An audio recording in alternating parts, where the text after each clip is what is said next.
제가 우선 강의에 들어가기 전에요. 여러분들의 예양의 말씀을 구해야 되는데 제가 여러분들 발음하는 거 느끼시죠? 경상도입니다. 그래서 발음이 조금 여러분들이 듣기에 조금 불편함이 있을 수도 있으니까 잘 감안을 하시고 들으시기 바랍니다. 자, 오늘 글리코 영양소에 대해서 여러분들에게만 말씀을 드릴 김성재입니다. 자, 글리코 영양소 어떻게 생각하고 어떻게 접근하는 것이 좋은가? 이거는 여러분들이 글리코 영양소가 우리 몸에서 글리코 프로테인을 만든다 이런 개념보다는 일단 글리코 영양소이기 때문에 영양소에 대한 개념을 여러분들이 먼저 이해를 하셔야 돼요. 그리고 글리코 영양소는 우리 몸에 필요한 영양소 중에 한 가지입니다. 한 가지이기 때문에 영양소에 대한 개념을 이해를 하시고 난 다음에 글리코 영양소는 내 몸에서 어떤 역할을 하는지에 대해서 여러분들이 개념을 잡으시면 됩니다. 여러분들 음식, 여러분들이 먹는 음식 왜 먹는지에 대해서 여러분들이 생각해 보신 적 있으십니까? 그 다음에 무엇을 먹을지에 대한 거 생각해 본 적 있으십니까? 그 다음 어떻게 먹어야 될까? 자, 이것이 여러분들이 글리코 영양소를 이해하는 데 가장 키포인트입니다. 제가 말씀을 드리면은 밥 왜 먹을까? 밥 왜 먹죠? 살라고 먹죠. 그런데 누가 살라고 먹는 거예요? 내가. 밥은요, 여러분들이 제일 먼저 이해를 하셔야 될 게 여러분들 살 무엇으로 만들어지죠? 세포로 만들어지죠. 그 세포는 뭘로 만들어져요? 예, 그렇게 이해를 하시면 안 돼요. 자, 여러분들이 먹는 음식이 무엇을 만들어주느냐? 그게 단백질이 됐든 탄수화물이 됐든 지방이 됐든 비타민이 됐든 미네랄이 됐든 무엇을 만들어준다? 여러분의 살과 뼈와 눈과 팔과 모든 여러분들의 세포를 만들어주는 게 여러분들이 먹는 밥입니다. 이해하시겠어요? 자, 두 번째. 그럼 그 세포가 내가 살아야 되잖아요. 그죠? 살아야 되기 위해서는 제가 지금 여기 앞에 나와서 말씀을 드리는 것처럼 이렇게 하기 위해서는 뭐가 필요해요? 에너지가 필요합니다. 에너지. 그래서 내가 먹는 음식은 두 가지의 컨셉이 있어요. 첫 번째, 내가 먹는 음식으로 내가 만들어진다. 그래서 어떤 음식을 먹느냐에 따라 가지고 내가 좋게 건강하게 만들어지냐 건강하지 않게 만들어지냐 한 차이가 생깁니다. 두 번째는 내가 먹는 음식으로 내가 활동할 수 있는 에너지를 만들어준다. 그래서 내가 에너지를 만들 수 있는 영양소를 충분히 섭취를 했을 경우는 활발하게 잘 활동을 할 수가 있는데 그러지 않았을 때는 역시 신체의 기능이 떨어진다. 그렇기 때문에 그런 음식을 어떤 것을 먹어야 할까? 그럼 어떤 것을 먹어야 됩니까? 결과적으로 내 세포를 잘 만들어줄 수 있는 음식. 그죠? 그리고 에너지를 잘 만들어줄 수 있는 음식을 먹어야 되는 게 답입니다. 그럼 글리코 영양소는 뭐죠? 글리코 영양소는 내 몸에 있는 세포에 필요한 물질이에요. 필요한 물질이기 때문에 그 물질이 없을 경우에 내 몸에서 질병이 생깁니다. 그래서 글리코 영양소가 반드시 내 몸속에 있어야 되는 물질이기 때문에 반드시 섭취를 해야 된다. 자, 그 다음에 어떻게 먹어야 될까? 그런 음식을 어떻게 먹어야 될까? 이것은 방법적인 이야기인데 여러분들이 착각하시는 게 뭐가 있느냐 하면은 내가 내 몸을 잘 만드는 영양소를 섭취를 했어요. 에너지를 잘 만드는 영양소를 섭취를 했어요. 그런데 어떤 사람은 건강하지를 못해. 왜 건강하지를 못할까? 결국 그 사람은 입으로는 영양소를 집어넣어 줬지만은 그 영양소가 어디로 들어가요? 내 몸속으로 다 들어가서 그놈들이 잘 사용이 돼야 되는데 사용이 안 되는 경우에는 입으로는 들어갔지만은 입은 즐겁게 했지만은 결과적으로 내 몸은 건강하지 못하다. 그런데 내 몸에 들어가기 위해서는 어떤 부분이 가장 필요하느냐? 나중에 슬라이드가 다시 나오겠지만요. 제일 중요한 부분이 잘 씹어서 드셔야 된다. 잘 씹어서 드시지 않을 경우는 어떤 문제가 생기느냐. 입에서 음식물이 들어가지만은 결과적으로 내 몸에 들어가고 안 들어가고는 소장에서 내 몸속으로 들어가느냐 아니면 대장으로 넘어가서 똥이 되느냐 그 차이입니다. 그런데 소장에서 내 몸속으로 들어가기 위해서는 100% 소화가 된 놈들만 내 몸속에 들어가게 되어 있습니다. 그런데 그렇게 되기 위해서는 가장 작은 단위로 잘라져야 되거든요. 근데 그 잘라지는 데 있어 가지고 가장 큰 역할을 하는 것이 치아입니다. 치아. 그래서 요즘 사람들이 왜 많이 아프냐, 그 좋은 음식들을 드시면서 많이 아프냐 하는 이유는 결과적으로 그 좋은 음식을 먹더라도 먹더라도 씹질 않아가지고 내 몸속에 필요한 영양소로 들어가는 게 아니고 내 몸에 스톡을 생기게 하는 똥으로 바뀌게 한다는 거죠. 그래서 여러분들이 암만 좋은 음식을 먹더라도 반드시 어떻게 먹어야 된다? 잘 씹어서 먹어야 된다. 요즘 건강에 대해서 굉장히 여러분들이 관심을 갖는 이유 중에 한 가지가 뭐 때문에 그렇습니까? 주변에 여러분들 주변에 암 걸린 사람이 너무 많아요. 그죠? 당뇨는 더 많아요. 여기 지금 나이 드신 분들이 많은데 다 어디가 안 좋아요? 관절은 다 안 좋죠. 그죠? 왜 그럴까? 그동안에 우리나라가 굉장히 성장을 해가지고 잘 사는데 예전에는 어떤 질환들이 굉장히 많이 생겼습니다. 특히 암이라는 질병은요.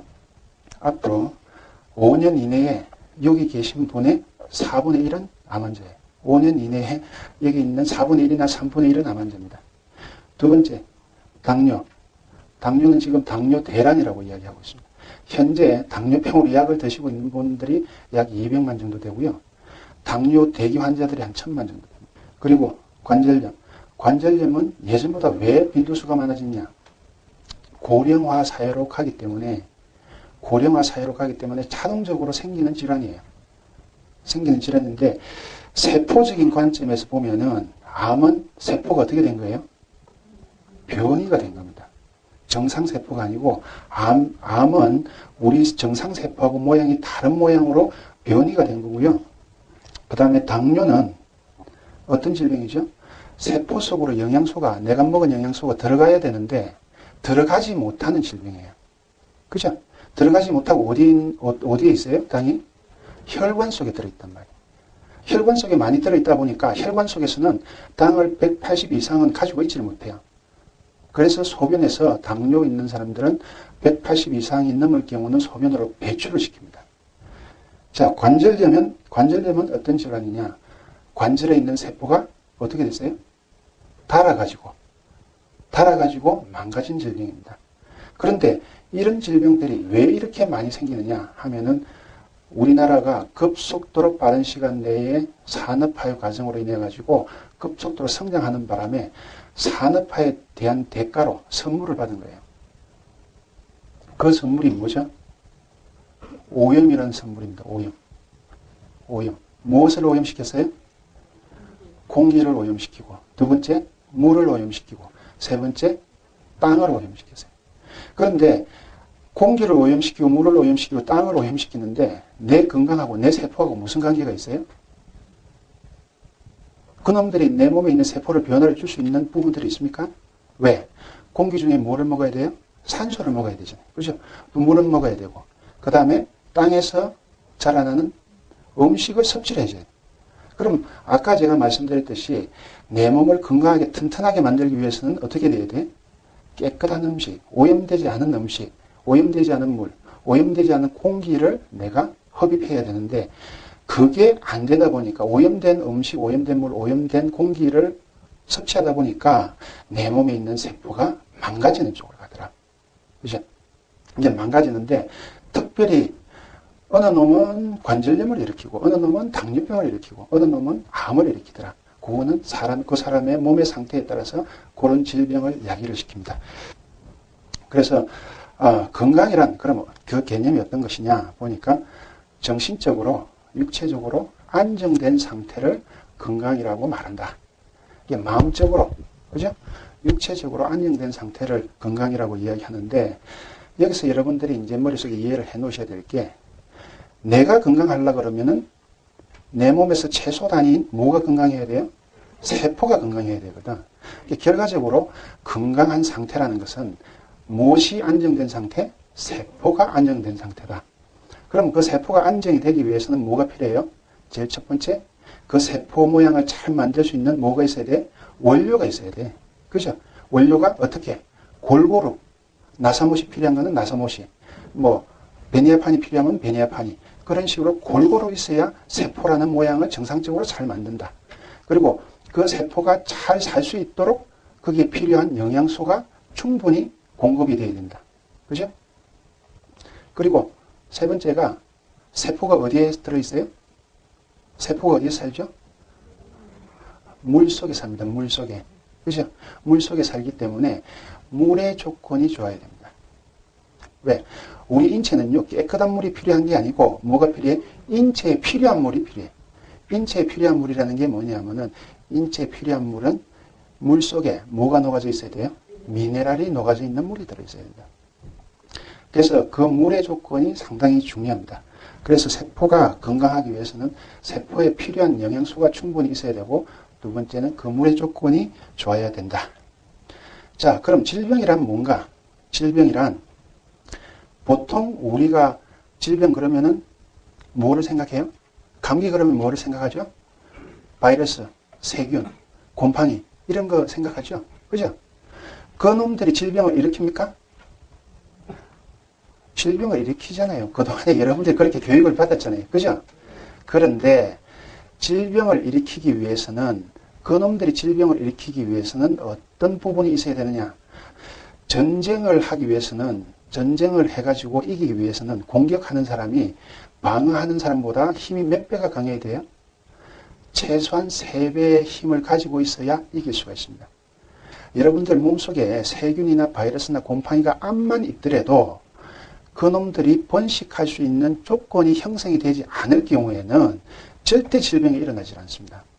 이번에 노벨상 받은 게 뭐 가지고 받았죠? 헬리코박터 가지고 받았죠. 위암의 원인이 헬리코박터라 그러죠. 그죠? 위궤양의 원인이 헬리코박터라 그러죠. 저는 그렇게 생각 안 합니다. 헬리코박터는 단지 일순간의 균이에요. 균인데 왜 위장에서 헬리코박터가 살 수 있는 조건이 생겼느냐 문제죠. 여러분들 몸속이나 제 몸속에 헬리코박터가 있다 없다? 다 있습니다. 다 있는데 왜 그 헬리코박터가 역할을 못하느냐? 결과적으로 그 헬리코박터가 역할을 하기 위해서는 위산이라는 무기가 그 헬리코박터를 죽이는 사람들은 건강한 사람들이에요. 위장병이 생기질 않아요. 그런데 위산의 농도가 낮아가지고 그 헬리코박터를 죽이지를 못할 경우에는 어떤 현상이 생기느냐? 그 헬리코박터가 내가 먹은 음식물을 자기가 먹어가지고 뭐를 배출해요? 우리가 똥을 누듯이 암모니아 가스를 배출을 시켜버려요. 그래서 암모니아 가스를 배출을 시켜가지고 자기 주위를 어떻게 만들어? 산이 없도록 만들어버려요. 산성물질이 없도록 만들어요. 그러다 보니까 어디가 나타나요? 위벽이 바로 나타나버리는 거죠. 그죠? 그 위벽이 바로 나타나니까 위벽은 굉장히 얇습니다. 그러니까 이놈들이 거기를 뚫고 들어가는 거예요.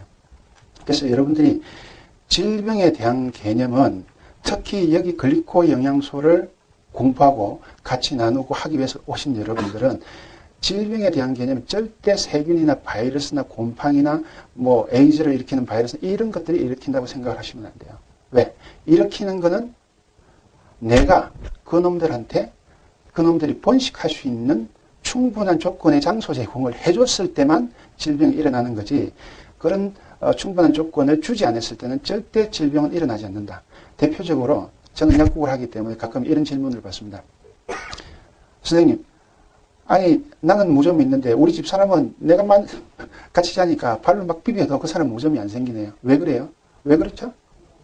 딱 그거는 그 남편은 무좀이 생길 수 있는 발의 조건이 갖춰져 있는 거고 그 안에는 암만 균을 주더라도 그 균이 살지 못하는 조건을 가지고 있는 거예요. 어떤 사람이 건강한 거예요? 자기 아내가 건강한 거죠. 그죠? 그래서 여러분들이 질병이라는 개념은 인체에서 질병이 일어나는 것을 해결해주는 치유체계가 정상적인 활동을 하지 못했을 때 일어나는 현상으로 이해를 하시면 돼요. 그래서 우리 몸에서는 이 치유체계를 잡아주는 것이 무엇이냐 하면은 자연치유력이라는 것입니다. 그러니까 여러분들 몸속에는 스스로 내 몸이 스스로 어디가 고장났는지를 진단하고 그 다음에 스스로 수정을 할 수가 있고 그것을 통해 가지고 인체가 어디가 손상이 생긴 부분을 정상적으로 회복시켜주는 능력을 가지고 있습니다.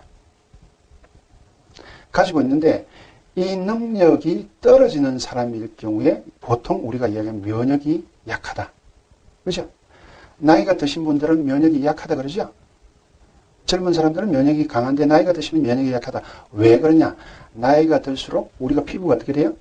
쭈글쭈글해지죠. 그만큼 세포가 활발하게 움직일 수 있는 조건이 안 된다는 소리예요. 그러다 보니까 어디가 고장나더라도 고장난 줄을 잘 몰라요. 이 고장난 줄을 알아야 빨리 치료를 할 건데 고장난 줄을 본인 스스로가 몸에서 진단이 안 되는 거예요. 그리고 수정을 하려고 해도 수정할 만한 내 몸에 영양소가 부족해. 그죠? 그러다 보니까 인체에 손상된 부분이 그대로 간단 말이에요. 그래서 연세가 많으신 분들이 관절염이 생겼다, 뭐 어떤 질병이 생겼다 했을 때 적극적으로 치료를 하지 않았을 때 적극적으로 몸에 필요한 몸에 있는 세포들이 정상적으로 잘 살 수 있는 조건을 만들어주지 못했을 때는 그걸로 인해서 모든 몸의 조직이나 기관들이 망가지게 되어 있습니다. 그래서 여기서 여러분들에게 말씀드릴 것은 이 자연치유력을 가장 올려줄 수 있는 제품이 여러 가지가 있습니다. 여러 가지가 있는데 여러분들이 여기 와서 공부하고 습득하고 하는 이 내용들이 뭐냐면 글리코 영양소 때문에 그러잖아요. 그 글리코 영양소가 조금 이따가 말씀을 드리겠지만은 자연치유력을 올려줄 수 있는데 결정적인 세포의 구조물입니다. 그래서 그 글리코 영양소를 충분히 섭취를 하지를 못했을 때는 면역력이 자동적으로 떨어지게 되어 있고요. 충분히 섭취가 됐을 때는 자연치유력이 올라가서 질병 없이 건강하게 살 수 있는 조건이 형성이 됩니다. 자, 우리 인체를 크게 둘로 나누면 아까 제가 말씀드렸듯이 뭘로 나눈다고요? 물과 세포. 이게 쉽게 생각하면 국밥으로 생각하시면 돼요. 물 빼고는 건더기죠, 그죠? 건더기가 가장 작은 단위로 이야기하면 세포입니다.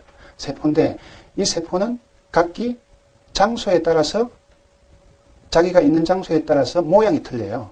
그죠? 또 장소에 따라서 뭐가 틀려? 역할이 틀려. 눈세포는 보는 거. 제가 지금 말하고 있는 입세포는 말하는 데서 이 역할은 틀려요. 그죠? 그렇지만은 이 인체를 구성하고 있는 물과 세포인데 이 세포는 아까 제가 뭘로 만들어진다고 그랬어요? 내가 먹는 음식으로 만들어진다. 다시 한번 강조합니다. 세포는 내가 먹는 음식으로 만들어지는데 문제는 세포란 집을 잘 짓기 위해서는 거기 필요한 원료가 골고루 충분히 들어있어야 세포가 건강해진다 하는 개념을 여러분들이 다시 한번 머릿속에 넣어두시기 바랍니다. 자, 그러면은 그 세포가 살기 위해서 여기서는 생명현상이라고 표현을 해놨는데 살기 위해서 필요한 인자가 있어요. 제일 첫 번째가 산소가 있어야 됩니다. 산소가 없으면 절대 살지는 못해요. 두 번째는 뭐가 있어야 돼요? 물이 있어야 됩니다. 세 번째가 영양소예요. 자, 어저께인가 그저께 신문에 파키스탄에서 지진 났잖아요. 그런데 한 사람 구조됐다 그러죠? 2달 만에.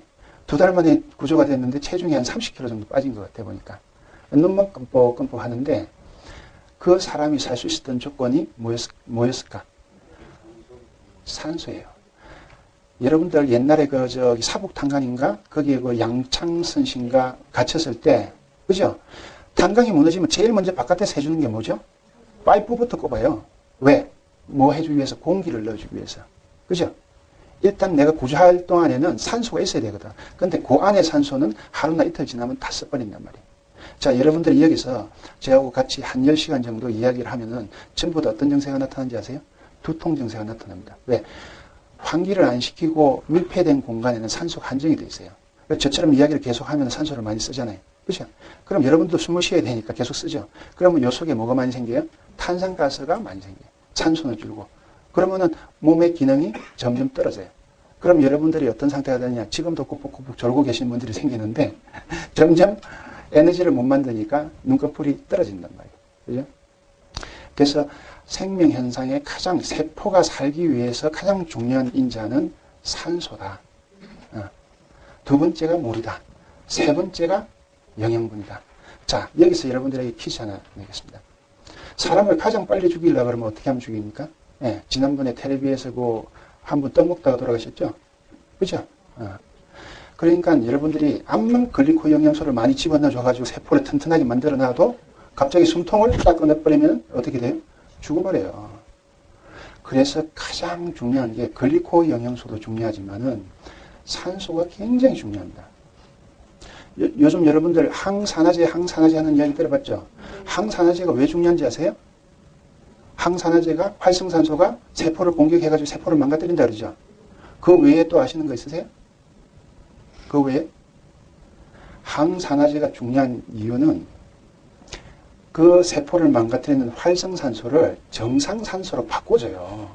바꿔주니까 항산화제를 복용을 하면은 몸속에 뭐가 많아지는 거예요? 산소가 많아지는 거예요. 그죠? 그래서 사실은 항산화제를 먹으면 그 자체는 별게 아닌데 내 몸에서 오히려 세포 속에 산소가 충만해져 가지고 컨디션이 굉장히 좋아지고 예전 같았으면 이게 피로가 와야 되는데 피로하지 않네 이런 상태가 되는 겁니다. 자, 여기서 여러분들이 한 가지 머릿속에 기억을 하셔야 될 거는 사람이 죽고 사는 문제에 있어 가지고는 아까 제가 말씀드렸듯이 가장 빨리 죽는 게 뭐라고 그랬어요? 숨을 못 쉬게 산소 공급을 안 하면 빨리 죽는다고 그랬죠. 자, 응급 환자가 생겼다. 응급실로 데리고 가면 뭐부터 시켜요? 산소 마스크부터 시키죠. 왜? 밥을 안 먹여도 돼. 물은 나중에 먹여도 돼. 일단 숨부터 쉬게 해야 몸에 있는 세포가 정상적으로 살 수 있는 조건이 생긴단 말이에요. 자, 급하게 죽는 거는 우리가 손쓸 방법이 없습니다. 그런데 영양소에 문제가 생겨가지고 질병이 일어나는 것은 주로 어떤 질병이겠어요? 만성질병이에요. 만성질병. 서서히 아프고 서서히 낫고. 그죠? 자, 암은 어떤 질병이에요? 여러분들 이야기에 대해서 감을 잘 잡으셔야 되는데 암은 절대 급성질환 아닙니다. 갑자기 죽는 질병 아니에요. 근데 갑자기 암이 걸렸는데 어떤 사람이 갑자기 죽느냐? 병원에 가가지고 의사한테 선고받은 사람이 갑자기 죽어버려요. 스트레스 받아가지고. 그죠? 가만히 놔두면 몇 년은 사실 건데 갑자기 뭐 한 2, 3개월밖에 안 남았습니다. 그러면 그 사람은 2, 3개월도 못 살고 한 달 만에 죽어버려요. 왜? 스트레스를 받기 때문에. 스트레스를 받으면 어떤 현상이 생겨요? 온몸이 근육이 수축이 돼버리거든요. 수축이 되면 어떻게 돼요? 우리 스트레스 받으면 인상이 찌그러지잖아요. 그 근육이 수축이 되면은 혈관을 눌러버려요. 혈관을 누르기 때문에 혈관이 갑자기 4차선이었다가 갑자기 어떻게 돼요? 2차선으로 되는 거예요. 그렇게 되면 어떤 현상이 생기냐? 혈액순환의 장애가 생겨요. 그래서 혈액순환 장애 때문에 결과적으로 산소 공급이 안 되는 것 때문에 급하게 죽습니다. 그래서 여러분들이 앞으로 글리코 영양소를 섭취를 했을 경우는 글리코 영양소는 뭐하고 관련이 있느냐 하면은 이 영양소하고 관련이 있어요. 그래서 이 영양소하고 관련이 있는 질병은 반드시 여러분들의 머릿속에 넣어 놓으셔야 될 게 만성질환들입니다. 만성질환들. 이제 갑자기 죽는 병이 아니고 만성적으로 살아내 있는데 굉장히 힘들게 사는 사람들 있잖아요. 뭐 암부터 시작해서 뭐 휠체어에 앉아있는 부터 시작해서 다운 증후군부터 시작해서 여러 가지 있죠. 그죠? 그분들한테 드렸을 때는 굉장히 도움이 되는 제품이에요. 아시겠어요? 그래서 혹시 제품을 여러분들이 섭취를 하더라도 제품을 여러분들이 다른 분들에게 권해드리더라도 반드시 시간적인 여유에 대한 거는 말씀을 해주셔야 된다. 왜? 우리 몸속에 영양소가 들어갔을 때 그 영양소가 다시 좋은 세포로 만들고 다시 조합하기 위해서는 뭐가 필요해? 시간이 필요한 거예요. 자, 여기서 살기 위해서 필요한 인자 중에서 또 중요한 게 온도입니다. 온도. 그 다음에 일정한 압력이 있어야 되는데 사실 이 온도에 대한 개념은 여러분들이 잘 생각을 하셔야 돼요. 온도에 대한 개념. 자, 오늘 그래도 날씨가 좀 풀렸죠. 그죠? 오늘 날씨가 풀렸죠. 그런데 겨울 되면 왜 병이 많이 생겨요? 겨울 되면은 겨울철, 가을철부터 겨울철 이렇게 오면요. 제약회사에서 광고를 대대적으로 하는 제품이 있어요. 어떤 제품입니까? 감기약 말고. 그렇죠. 혈액순환제예요. 왜? 자, 여러분들 애기 지금 지금 다 애기를 키워봤겠지만은 1도 차이의 느낌을 여러분들 이해를 하세요? 1도? 1도가 어느 정도 차이 난다는 거 이해하세요? 남자분들은 모릅니다. 왜? 애를 안 키워봤으니까. 애기 엄마들은요, 우리 애가 체온이 39도 정도만 되면요, 기절하려고 그래요. 왜? 정상 체온에서 얼마 올라간 거예요? 2도 올라간 거예요, 2도. 2도 올라간 건데, 애는 만져보니까 어떻게? 불덩이에요, 불덩이. 그죠? 우리 인체는 살기 위해서 어떤 조건이 있어야 되느냐? 체온이 일정하게 유지가 돼야 내 몸에 있는 세포가 정상적으로 건강하게 살 수가 있어요. 근데 그 온도가 정상적으로 유지가 되지 않았을 때는 세포의 기능이 급격히 떨어집니다. 그래서 겨울 되면은 갑작스럽게 운동을 못하죠. 왜? 뭐가 뻣뻣해져서? 관절이 뻣뻣해져. 왜? 따뜻해져야 세포가 운동할 수 있는 준비를 하는데 날씨가 차지게 되면은 모든 근육이 수축을 해버려요. 그죠? 그래서 여러분들이 어제 같은 날, 그저께 같은 날, 바깥 날씨가 추울 때 반드시 뭘 해요? 옷을 입어도 어디까지 감싸요? 머리, 목 뒤까지 감싸죠. 왜 여기까지 감쌀까? 여러분들 요 목 뒤에 보면 두 줄기로 쭉 올라가는 부분 있잖아요. 그 두 줄기로 올라가는 부분에 뇌로 올라가는 큰 대동맥이 두 개가 있어요. 그런데 갑작스럽게 외기가 찾아버리면은 그 근육이 목에 있는 근육이 수축을 해버리거든요. 그럼 그 대동맥이 어떻게 되겠어요? 같이 수축을 해버려요. 같이 수축을 해버리면은 뇌로 가야 되는 산소와 영양분이 제대로 갈까 안 갈까? 제대로 절대 안 가겠죠. 그죠? 제대로 안 가기 때문에 내 몸에서 뇌 기능 자체가 떨어져요. 그래서 여러분들 날씨가 추워지면 자꾸 이게 졸리고 아무것도 하기 싫은 느낌이 들잖아요. 그죠? 그게 왜 그런 현상이 생기느냐 하면은 날씨가 추워지면 추워질수록 내 몸에서 방어를 해야 되기 때문에 체온 유지를 방어를 해야 되기 때문에 모든 근육이 수축을 해버려요. 그런데 그거의 부산물이 뭐냐 하면은 근육을 수축을 하기 때문에 혈액순환에 장애가 생긴다는 거죠. 그래서 실제적으로 여러분들이 질병에 대한 공부를 많이 해보면은 어떤 거를 알 수가 있느냐면요. 이 사람 몸에서 어떤 질병을 가지고 있다. 여자들이 자궁에 물혹이 있다. 건종이 있다. 그러면 그 사람은 그쪽에 물혹이 있든지 건종이 있는 장소는 반드시 정상 체온보다 떨어져 있습니다. 암세포가 있는 자리는요. 정상 체온보다 거의 떨어져 있어요. 떨어져 있으면 뭐가 문제가 생기느냐. 아까 제가 혈액순환에 장애가 생긴다고 했잖아요. 자, 다시 한번 정리를 드릴게요. 혈관 속에 떠다니는 혈구가 있죠. 가장 큰 게 적혈구, 그 다음 두 번째 백혈구. 그 두 가지만 생각합시다. 적혈구는 무슨 작용 해줘요? 내 몸에 산소를 머리끝부터 발끝까지 공급해주는 역할을 해요. 그러면은 만약에 혈관이 오그라들었다. 그러면은 적혈구가 운반하는데 많이 갈 수 있겠어요? 많이 못 가죠. 그죠? 내가 10개를 먹어야 되는데 갖다 주는 게 보니까 길이 좁아졌다고 5개밖에 안 갖다 줘. 그럼 거기 있는 세포가 일을 5개밖에 못 하는 거예요. 그죠? 그 다음에 또 혈관 속에 뭐가 있다고 그랬어요? 백혈구는 무슨 역할을 하죠? 우리 몸에 세균, 바이러스, 곰팡이 이런 것들 잡아먹는 역할을 하잖아요. 그죠? 그리고 또 내 몸에 있는 죽어가는 세포들도 백혈구가 없애버립니다. 빨리. 그런데 만약에 혈관이 좁아졌다. 어떤 현상이 생기겠어요? 백혈구가 마음대로 다니겠어요? 못 다니죠. 그렇게 됐을 때는 거꾸로 세균이나 바이러스나 곰팡이들이 번식할 수 있는 조건을 만들어준다는 거예요. 그래서 여러분들이 질병에 걸리지 않으려고 생각을 하면은 체온 유지를 굉장히 중요하게 생각을 하셔야 돼요. 대표적으로 우리 몸속에 물을 많이 드시라고 이야기하잖아요. 물의 가장 중요한 역할이 뭐냐면 체온 조절입니다. 체온 조절. 왜? 날씨가 더우면 뭐가 나와요?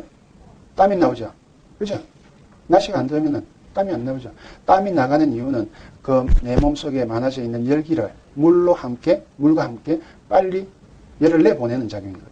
그죠? 그래서 우리 몸속에 물이 가장 중요한 게 체온 조절도 해준다. 그래서 여기 생명현상에 필요한 인자에 대해서 지금 시간을 많이 소비해가지고 여러분들에게 설명을 해드렸는데 결론을 이야기를 드리면은 여러분들이 머릿속에 이것만 생각하시고 계시면 돼요. 그 다음에 이거 하고 그 다음에 다음번에 나오는 우리 몸의 구조가 전체적으로 어떻게 되어 있느냐 이 개념만 잡으시면요. 글리코 영양소에 대한 것은 뭐 따로 설명을 안 해드려도 쉽게 이해를 하실 수가 있어요. 그래서 다시 한 번 더 말씀드리면은 세포가 살기 위해서는 반드시 뭐가 있어야 된다? 산소가 있어야 된다. 그 다음에 물이 있어야 된다. 그 다음에 영양분이 있어야 된다. 이 세 가지가 있어야 되는데 품질이 좋아야 된다. 그죠? 그래서 오염이 안 돼야 된다는 소리예요. 자, 그런데 여기서 우리 몸에서 이 온도, 체온은 어떻게 만들어지느냐? 다음번에도 나오겠지만요. 체온은 우리 몸속에 들어온 영양소가 세포까지 전달이 되면은 세포 내 미토콘드리아에서 산소를 만나가지고 효소의 작용에 의해서 에너지를 만들어줘요. 그 에너지가 내 몸의 체온을 유지를 시켜줍니다. 너무 높아져 있다? 그러면은 저장. 또 너무 떨어져 있다? 끄집어내 쓰고. 그죠? 그래서 생명현상에 필요한 인자에 대해서 여러분들이 반드시 기억을 좀 해놓으셔야 되고요. 자, 그러면은 아까 제가 말씀드린 여러분들이 먹었던 음식이 내가 먹었던 산소가 어떤 경로로 해서 내 몸의 말단세포까지 가겠는가. 제일 첫 번째가 어디로 음식이 들어가요? 입으로 들어가죠. 입으로 들어간 놈이 위를 거쳐서 소장을 거쳐서 대장으로 갔다가 바깥으로 나가고 또 소장에서 간으로 이렇게 가죠. 자, 아까 제가 설명을 해드렸죠. 소장에서 간으로 가는 놈하고 소장에서 대장으로 가는 놈의 차이점이 뭐라고요? 100% 소화가 된 놈만 소장에서 입장권을 받아가지고 몸 속으로 들어갑니다. 100% 소화되지 않는 놈은 암만 소화 99.99%가 소화가 됐다 손치더라도 못 들어가요. 왜? 몸속에 들어가가지고 소화작용을 거치면은 무슨 현상이 생겨요? 폐혈증이 생깁니다. 폐혈증, 산패. 몸속에 들어가서 소화작용을 거치면요, 폐혈증이 생겨요. 그래서 소장에서는 반드시 100% 소화된 놈만 몸속으로 들어가게 돼 있어요. 그런데 우리가 소화기관이 소장도 있고 위도 있잖아요. 여기서는 소화액들이 나오잖아요. 그죠? 나오는데 문제는 사이즈를 가장 적게 자르는 건 어디예요? 이빨입니다. 이빨. 그래서 여러분들이 치아 관리를 제일 잘 하셔야 돼요. 이게 돈을 들인다 그러면 치아에다가 돈을 들이셔야 돼요. 그리고 식사하실 때 천천히 먹으라고 이야기하죠. 그 천천히 먹으라고 이야기하는 이유가 뭐냐? 천천히 먹으면서 잘 씹어가지고 위로 내려보낼 때 아주 죽처럼 해가지고 내려보내라는 소리예요. 그런데 여기 어르신들 같은 경우는 6.25 사변도 만나고 다 그 뭐 먹을 거 없었을 때 생활을 하셨잖아요. 그때는 어떻게 먹었어요? 음식이 있으면은 애껴서 먹었어요. 우리 경상도 말로 애껴서 먹었어요. 조금씩. 입에서 아주 맛을 보면서. 그죠? 그러다 보니까 먹는 음식의 재료나 질은 떨어지지만은 그거를 완전히 씹어가지고 입에서 돌멩이도 소화시킬 정도로 잘게 부숴가지고 내려보내거든. 그러다 보니까 먹은 만큼 내 몸속에 다 들어가. 그런데 요즘은 어때요? 먹을 게 너무 많아. 그죠? 뷔페 가도 먹을 게 많고 집에 가도 이만큼 안 차려놓으면 애들이 밥을 안 먹으니까. 그러다 보니까 어떻게 돼? 빨리 먹고 싶잖아요. 그러니까 어떻게? 한 2번, 3번만 씹으면 그냥 넘어가. 2번, 3번 씹어가지고 그냥 넘어가면은 그게 입으로는 들어갔지만은 어디로는 안 들어가? 내 몸속으로는 안 들어가. 그런데 안 들어가는 것까지는 좋은데 대장으로 가게 되면은 그게 어떤 현상이 벌어지느냐? 거기서 발효가 돼요. 발효가 돼가지고 가스가 발생을 합니다. 특히 고기나 기름진 거를 먹었을 때는 그게 암모니아 가스 종류가 발생이 돼가지고 그게 거꾸로 내 몸속으로 흡수가 돼요. 흡수가 되면은 내 몸에 있는 세포를 망가뜨려요. 그죠? 그래서 여러분들이 만약에 집에 있는 애들이 아니면 우리 집의 남편이 우리 집의 아내가 고기를 좋아한다. 고기 좋아하는 사람들은 되게 공격적입니다. 왜 공격적이냐? 몸속에 항상 독소들이 있어가지고 그 독소들이 뇌세포를 자극을 해요. 되게 보면 야, 쟤 성질 못 냈다 그런 사람들 있잖아요. 성질 못 냈다고 이야기하는 사람들이 되게 보면은 정상적으로 내 몸에 필요한 세포에 필요한 영양소 섭취를 많이 하는 게 아니고 독소가 많이 생기는 단백질, 지방, 그 다음에 설탕 종류를 굉장히 많이 먹습니다. 근데 그게 대장으로 몸속에 안 들어가고 대장으로 들어갔을 때는 반드시 독소로 인해 가지고 우리 몸을 다시 공격을 한다. 그래서 우리 몸속에 들어간 영양소는 간에 들어가 가지고 간에서 분해되고 합성이 돼서 다시 심장으로 갔다가 심장에서 마지막으로 세포에 전달된다. 그리고 내 입과 코로 들어온 산소는 어디를 통해 가지고 가요? 폐를 통해서 심장으로 갔다가 세포까지 간다. 여기까지는 이해가 가세요? 이 그림 여러분들 처음 보셨죠? 예. 자, 그런데 여러분들이 여기서 한 가지 더 쉽게 이해를 하셔야 될 부분이 폐입니다, 폐. 우리가 숨을 쉽니까? 숨을 들이킵니까? 숨을 들이마시는 게 중요합니까? 내뱉는 게 중요합니까? 호흡하는 거 있잖아요. 호가 뭐죠? 내뱉는 거고, 흡은 빨아당기는 겁니다. 그죠? 왜 내뱉는 게 더 중요할까? 쉽게 생각하면은 내 몸속에 산소의 부산물로 생기는 탄산가스가 바깥으로 나가야 뭐가 들어갈 공간이 생겨? 산소가 들어갈 공간이 생겨. 그죠? 그래서 여러분들이 들이마시는 것보다는 내쉬는 것을 굉장히 더 신경을 쓰셔야 돼요. 이해하시겠죠? 그래서 폐의 기능은 들이마시는 기능보다도 내쉬는 기능이 굉장히 중요하다. 그래서 여러분들이 호흡의 길이가 긴 사람들이 건강합니다. 호흡의 길이가 긴 사람이 건강한데 왜 그럴까? 호흡의 길이가 길다는 것은 내가 마신 산소를 어디까지? 머리끝부터 발끝까지 사랑스러워가 아니고 그까지 충분히 보내줄 수 있는 산소를 들이마실 수가 있다는 거예요. 그리고 그 호흡의 길이가 길다는 것은 그만큼 산소가 들어갈 공간이 그만큼 비어 있다는 거예요. 그죠? 그래서 다시 한번 말씀드리지만 여기서는 폐의 기능은 들이쉬는 기능도 중요하지만은 내뱉는 기능이 굉장히 중요하다. 자, 여기서 여러분들에게 한 가지 말씀을 드릴 게 뭐냐면은 질문 하나 하겠습니다. 몸 안하고 몸 바깥하고 구분을 한번 해보세요. 어디가 몸 안이고 어디가 몸 바깥이에요? 어디가 몸 바깥이에요? 예? 아니, 피부는 지금 없으니까. 요 그림상에서. 자, 입, 외기, 산소하고 접합니까? 안 접합니까? 외부 공기하고 접하죠? 위장은? 위가 왜 안 접해요? 소장, 입에서 항문까지는 다 뚫어져 있어요. 여러분들 회충약이요. 회충약 아시죠? 회충약. 요즘 김치파동 때문에 먹었던 회충약. 회충약이 2살부터 나이 많은 100살 그 노인까지 용량이 똑같아요. 똑같이 한 알입니다. 용량이 많고 적음이 아니고. 왜 그럴까? 몸에 흡수가 안 되거든. 입에서부터 항문까지 그냥 내려갑니다. 자, 다시 한번 말씀드리지만은 위, 소장, 대장이 몸 속에 있다고 몸 안이 아닙니다. 몸 바깥입니다. 제가 이 이야기를 왜 드리냐면은 간은 어떻게 되죠? 간은 몸 안이에요? 몸 바깥이에요? 몸 안이죠. 그죠? 폐는 몸 안이에요? 폐는 경계선이에요. 그죠? 왜? 외부 공기를 접하는 부분은 몸 바깥쪽이고 안 접하는 부분은 몸 안이고. 그죠? 자, 여기에 나와 있는 거 말고 몸 바깥이 또 있어요. 여자들의 집. 그죠? 제가 왜 이 이야기를 꺼냈을까? 외기하고 접하는 몸 바깥이라고 하는 입, 위, 소장, 대장, 폐 안쪽 부분 여자들의 질은 외부에서 모든 오염된 공기, 모든 물질에 대해서 방어를 하기 위해서 무슨 막으로 덮여져 있어요? 그죠? 점막으로 되어 있죠? 그 점막 위에 뭐가 있어요? 점액질이 쭉 나와 있죠? 그죠? 그래서 이쪽 부분에 고장이 나는 사람들은 점막이 약하고 점액질이 부족한 사람들이 고장이 나요. 그런데 그 점막하고 점액질이 특히 뮤신이라는 점액질이 뭘로 되어 있어요? 뭘로 되어 있어요? 글리코 영양소로 되어 있습니다. 기본적으로 그 점막 조직을 회복해 주는 데 있어 가지고는 반드시 필수당이 필요해요. 근데 그 부분이 적은 사람, 약한 사람, 뮤신 성분이 적은 사람들은 내 몸에서 필수당이 적기 때문에 내 몸을 방어해주는 점액이 굉장히 얕다고 보시면 돼요. 점막이 얕다고 보시면 돼요. 그죠? 그래서 그런 사람들일수록 반드시 필수당을 공급을 하셔야 돼요. 내가 호흡기 질환이 있다, 코에 문제가 있다, 비염이 있다. 그거는 무슨 부족이요? 필수당의 부족, 글리코 영양소 부족증으로 보시면 돼요. 영양소로 보면은.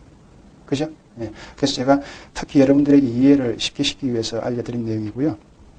그리고 보통 오장이 중요하다고 이야기를 하죠. 그 오장이 중요하다는 이유가 뭐냐면은 폐가 없으면 어떻게 되죠? 내 세포가 사는데 필요한 산소가 공급이 안 되죠.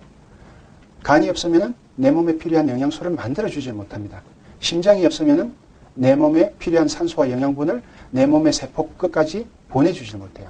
그래서 암 환자는 뭐 좀 힘들지만 오래 이렇게 사는데 심장병이 있으신 분들은 어떻게 해요? 순식간에 돌아가시는 경우가 이것 때문에 그렇습니다.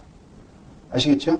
그래서 여러분들이 인체에 대한 내용은 왜 오장에 대해서 그렇게 중요하게 생각을 하느냐. 그 중요하게 생각하는 이유 중에 한 가지가 세포에 필요한 산소를 공급해주는 루트가 폐다. 그리고 심장이다. 세포에 필요한 영양소를 공급해주는 루트가 위, 소장, 간 쪽이다. 거기에서 문제가 생기면은 세포가 건강하게 있을 수 있는 조건에서 벗어난다. 그렇게 이해를 하시면 됩니다. 그래서 제가 제일 밑에 You are what you eat이라는 말을 썼는데 이거는 무슨 얘기냐면은 해석해보면은 니는 네가 먹은 대로 만들어진다예요. 그죠? 그러니까 여러분들이 원료를 좋은 거를 먹었으면은 좋게 만들어지고 나쁜 걸 먹었으면 나쁘게 만들어진다는 소리예요. 또 원료를 부족하게 먹었으면은 부족한 대로 만들어지고 풍부하게 먹었으면은 풍부한 대로 만들어진다. 그죠? 만약에 부족하게 먹었다. 그럼 어떻게 해주면 돼요? 보충해주면 돼요. 그런데 종류를 적게 먹었다. 어떻게? 종류를 골고루 먹게 하면은 인체는 반드시 정상으로 돌아가게 되어 있다. 자, 그러면 인체에 아까 세포까지 뭐가 와요? 영양분하고 산소가 온다 그랬죠? 와가지고 뭐 만든다 그랬어요? 세포까지 영양소가 혈관에서, 이건 당뇨병하고 관련이 되는 내용이니까 여러분들이 머릿속에 잘 기억을 해 두셔야 됩니다. 자, 그럼 내가 먹은 음식이 혈액을 통해 가지고 심장에서 혈액을 통해 가지고 이제 보내줬어요. 보내주면은 그 당분이 어떻게 세포까지 갈까? 누군가가 데려가야 되잖아요. 그죠? 그죠? 누군가가 데려가야 되는데 제일 첫 번째 데려가는 놈이 뭐냐 하면은 인슐린입니다. 당분이 피 속에서 일정 농도가 되면은 우리 몸의 췌장에서 베타셀이라는 데서 인슐린을 분비를 해가지고 야 당분이 많아졌으니까 네가 나가서 세포까지 같이 가라 하고 이야기를 해줍니다. 그러면은 그 인슐린 나와가지고 피 속에서 세포까지 가려고 하는데 문제는 인슐린만 있다고 세포까지 가지를 못해요. 반드시 안내자가 있어야 돼. 그 안내자가 뭐냐 하면은 GTF 크롬이라는 물질입니다. 예전에는 그렇게 중요하게 생각을 안 했다가 최근에 당뇨병들이 원체 많아지고 종류가 많아지다 보니까 그 물질을 발견을 했는데 GTF 크롬이라는 물질이 인슐린을 때리고 야 세포까지 가자 이쪽으로 온나 해가지고 데리고 가는 물질이 GTF 크롬이라는 물질이에요. 그럼 그 GTF 크롬이라는 물질은 단지 안내만 해주고 집 앞까지 세포까지 안내만 해주고 더 이상 역할은 안 해요. 그러면은 세포까지 딱 도착한 인슐린하고 당이 어떻게 해가지고 세포 속으로 당을 넣어주느냐 하면은 세포문에 우리 지금 요 방을 세포 안이라고 생각을 하면요. 저 바깥에 초인종이 있어요. 초인종이. 그 초인종을 학술적으로는 리셉터라고 이야기합니다. 그 초인종을 인슐린이 가가지고 눌러요. 띵동 야 밥이 왔으니까 빨리 문 열어라 하고 신호를 보내줘요. 그러니까 세포한테 밥이 왔다고 초인종을 눌러서 신호를 보내주는 물질이 인슐린이에요. 그러면 그 초인종이 고장이 안 났으면 여기서 들릴 거 아니에요. 그죠? 그렇게 되면은 세포에서 문을 열어줘요. 당이 들어갈 수 있도록. 그럼 그 당이 세포 속으로 들어가 가지고 이제 쓰이는 겁니다. 그죠? 이해 가시죠? 그러면은 여기서 만약에 어떤 사람들이 당뇨병이 생길까? 첫째, 당은 인슐린이 있어야 이렇게 끌고 오는데 인슐린이 분비가 잘 안 되는 사람일 경우는 당뇨병이 생기겠죠. 이게 분비가 잘 안 된다는 것은 췌장의 베타세포 자체가 기능이 떨어져 있든지 망가져 있는 사람들 같은 경우가 그런 현상이 생겨요. 첫 번째. 그게 일형당뇨라고 합니다. 두 번째는 아까 도우미가 있어야 된다고 그랬잖아요. 그죠? GTF 크롬이라는 도우미가 있어야 인슐린을 세포까지 데려다 주는데 그 물질이 부족하더라도 당이 혈중에서 빠져나오지를 못하더라. 카탈리스트에 GTF 크롬이라는 게 들어있어요. GTF 크롬이라는 게 들어있습니다. 예. 그리고 세 번째, 인슐린이 세포까지 도착을 했는데 눌러보니까 초인종을 누르니까 초인종이 어떻게? 고장이 나가지고 안 눌려져. 그랬을 때는 당분이 몸속으로, 세포 속으로 못 들어가죠. 그랬을 때는 결과적으로 어디에서 대기하고 있어야 돼요? 혈중에서 대기를 하고 있어요. 그래서 당뇨병이 생깁니다. 그래서 세 번째 경우에 생기는 당뇨병은 뭐하고 연관이 되느냐 하면은 세포막하고 연관이 있어요. 세포막하고. 세포막이 튼튼하지를 못했을 경우는 세포막에 붙어 있는 초인종이 고장이 잘 납니다. 그래서 당뇨병을 치료를 하기 위해서도 반드시 세포막을 개선을 시켜야 돼요.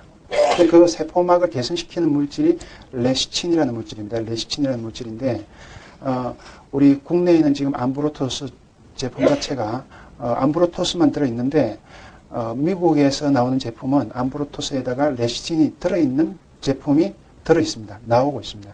그래서 제가 보기에는 오히려 레시친이 들어있는 제품을 우리가 쓰면 더 좋은데 아직은 우리 이쪽의 시장 규모가 원체 크지 않기 때문에 아마 차후에 들어올 거라고 생각이 듭니다. 그러면은 그 세포가 이제 그 세포 속으로 그 영양소가 들어오게 되면은 에너지를 만드는데 이 에너지를 만드는 과정은 반드시 세포 내 미토콘드리아에서 이루어지는데 효소와 산소가 반드시 있어야 된다.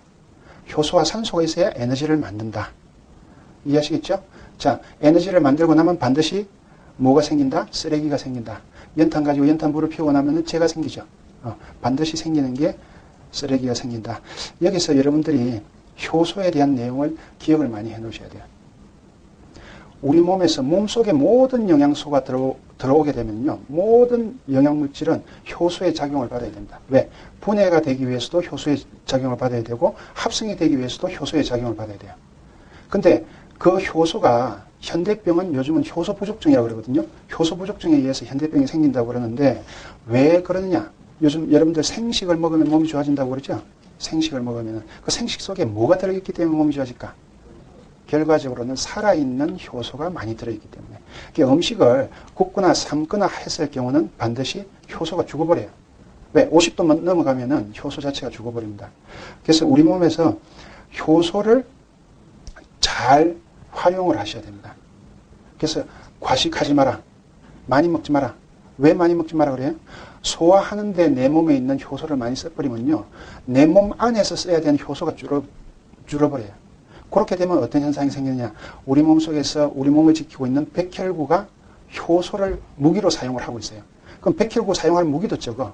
그리고 간에서는 대사를 하기 위해서 효소를 많이 사용을 해야 되는데 그 효소량도 적어져요. 그럼 내 몸 속에서 독소가 굉장히 많이 생깁니다.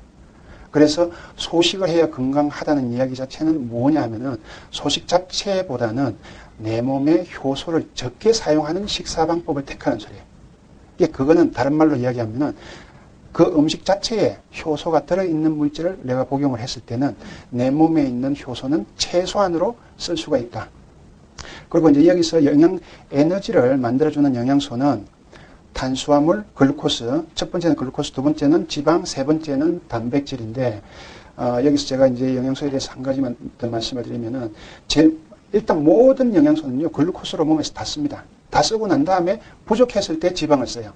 지방을 쓰는데, 질병이 있는 사람들 같은 경우에 대표적으로 지방을 에너지원으로 쓰는 사람이 대표적으로 어떤 질병을 앓고 있는 사람이 지방을 에너지원으로 쓸까? 당뇨병. 아까 제가 얘기했죠. 당분이 세포 속으로 못 들어가니까 세포 주위에 가지고 있던 지방을 꺼내가 쓰는 거예요. 그죠? 자, 여러분들 당뇨병 합병증이 뭔지 아세요? 썩는 거 있죠? 썩는 거. 눈 망가지고 썩는 거. 왜 그게 생길까? 세포막이 뭘로 돼 있어요? 세포막이 지방으로 돼 있어요. 포스폴리피드란 지방으로 돼 있어요. 아차하면 그걸 써야 되는데, 문제는 쓰고 나면 그 세포가 죽어버려요. 그래서 몸에서 될 수 있으면은 지방을 가닥에 넣어놔도 안 되겠지만은 질병적으로 질병을 가지고 있는 사람들 중에서 당뇨병을 가지고 있는 사람들이 지방을 쓰는데 대개 당뇨병 중에서 혹시 여기 당뇨병이 있으신 분들은 잘 귀담아 들으시면 되는데 입에서 식초 냄새가 나는 사람들이 있어요. 그 사람들은 몸이 심각한 사람이에요. 왜? 몸 안에 있는 글루코스를 다 쓰고 지방을 끄집어내서 쓰기 시작한다는 소리거든요. 그 끄집어내서 쓰기 시작하면 뭐가 망가져 버려요? 세포가 망가지기 시작해요. 그러면은 그 사람은 당뇨병으로서 경증이 아니고 중증입니다. 중증. 그죠? 그리고 마지막으로 단백질을 영양소로, 에너지원으로 사용할 경우가 있는데 대표적으로 내 몸에 있는 단백질을 영양소로 사용하는 사람은 어떤 사람입니까? 혹시 여러분들 말기암 환자들 보신 적 있습니까? 말기암 환자들 보시면요. 어떻게 돼 있어요? 몸이 뼈하고 가죽만 남아 있어요. 뭐가 없어졌어요?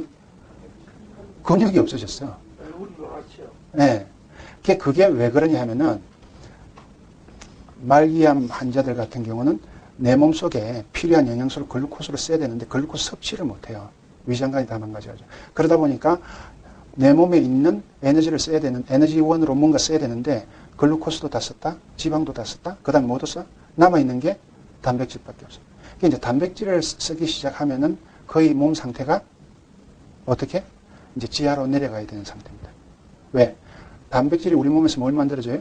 호르몬도 만들어주고 효소도 만들어주고 굉장히 만들어주는 게 많거든요. 그런데 그걸 에너지원으로 써버리면은 결과적으로 내 몸의 생리 활성을 좋게 해주는 대사작용을 못하게 되어 있습니다. 그래서 여기서 여러분들에게 이제 효소 이야기는 드렸는데 인슐린이 호르몬이거든요. 그러니까 호르몬은 여러분들이 어떻게 생각을 하시면 되느냐면 저게 우리 몸에서 어떤 작용을 하는 게 아니고요. 저거는 신호 전달해 주는 거라고 생각을 하시면 돼요. 인슐린은 당을 어디까지? 인슐린은 역할이 당을 세포까지 가가지고 야 왔다 문 열어서 이거 가지고 에너지를 만들어라 하는 이런 역할을 해주고 그 다음에 요즘 골다공증 많잖아요. 골다공증 같은 경우는 어떤 현상이냐 칼슘제를 많이 섭취를 하시오 하는 이유 중에 가장 중요한 게 우리 피 속에서는 당도 혈중의 일정 농도를 유지를 해야 되지만은 칼슘도 일정 농도를 유지를 해야 돼요. 그런데 칼슘이 일정 농도 이상으로 들어오잖아요. 그랬을 때는 뇌에서 갑상선에 전달을 해가지고 갑상선에 연락을 해가지고 칼시토닌이라는 호르몬을 분비를 해요. 야, 칼슘이 피 속에 많이 들어와 있다. 그 피 속에 칼슘이 또 너무 많으면 안 되거든요. 그러면 그 칼시토닌이라는 호르몬이 나와가지고 그 칼슘을 끌고 어디를 가느냐 하면은 뼈로 가요. 뼈로 가서 조골세포, 오스테오블라스트라는 건데 조골세포에다가 역시 가가지고 초인종을 눌러줘요. 띵동. 뭐가 왔다고요? 야, 칼슘 왔다. 빨리 뼈를 만들어라. 그렇게 되면은 뼈 속에 있는 세포들이 조골세포가 그 칼슘을 받아들여가지고 뼈를 만들어요. 그런데 피 속에 칼슘 농도가 떨어지면은 칼슘 농도를 맞춰줘야 된다고 그랬잖아요. 그랬을 때는 어떻게 될까? 뼈에서 빼가지고 가야 되거든.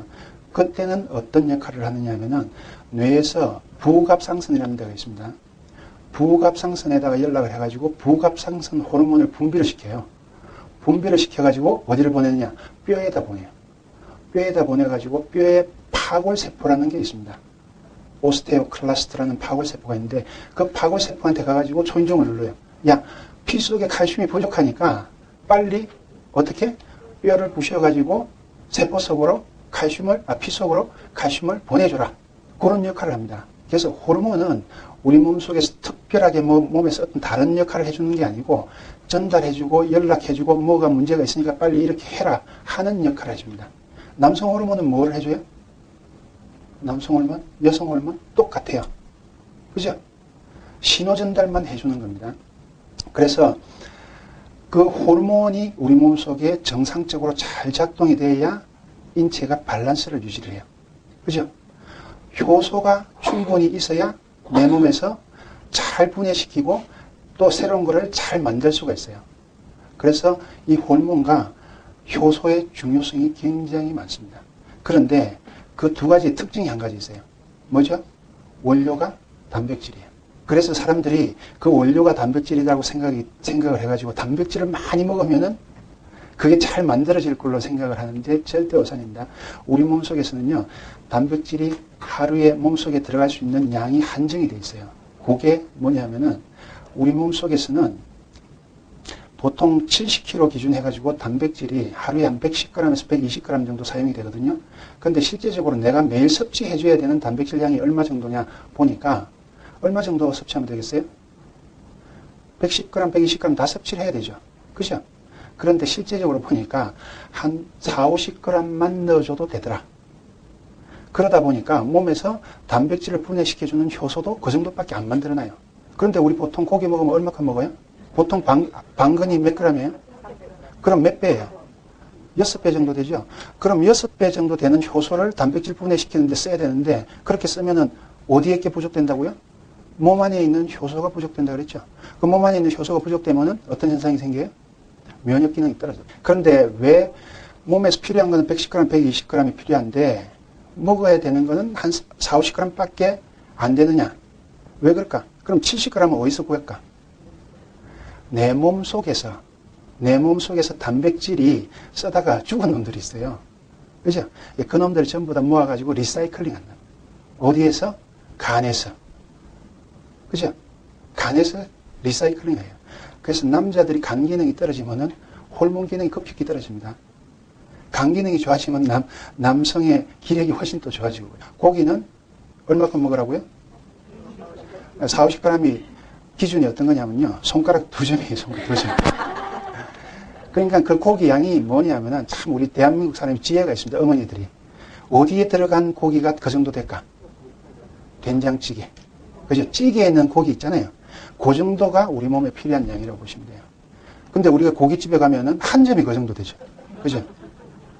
그래서 여러분들이 특히 육식을 많이 하시게 되면은 내 몸속을 망가뜨리는 가장 주범입니다. 그래서 여러분들이 제가 여기서 말씀드리고 싶은 거는 호르몬 기능이 내 몸에 굉장히 중요한 역할을 한다. 또 효소의 기능이 굉장히 중요한 역할을 한다는 걸 여러분들이 이해를 하시고요. 아까 이제 에너지 대사는 했죠.